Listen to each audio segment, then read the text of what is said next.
Hi, I'm Shaina. I'm from Delhi, Gurgaon, and as you see, we take up the urban village women and we train them. The whole process started way back in 2003. Um, it was just by my house help who used to come in, and she used to, like, at 1 o'clock she'd just drop everything that she would do.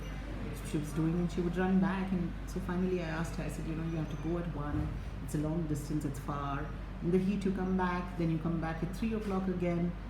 Um, why don't you just finish everything at once and go? And she was just like, I have a 4-year-old son, and she was, I think, barely 16 herself.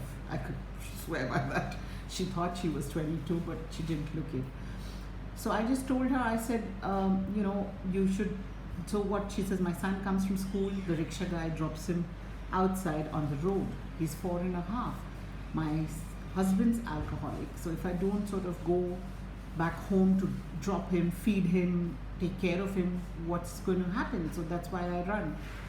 And that's where it all fell in place for me, actually. I was like, I exactly knew what I wanted to do. And there was this other friend of mine who was a buying house agent, and he said he had some inquiry for a bracelet. I designed something for St. Patrick's Day for him. It fell through, and that's how I got into jewelry. And then the finishing, packing was done by this help of mine and a couple of her other friends who was so happy. They got this extra money, they were happy, they could take it home, they could finish and pack it sitting with me at home, and I just knew that this is where my heart was. That's how it all started, and that's grown to training over 500 women and currently working with over 250 women.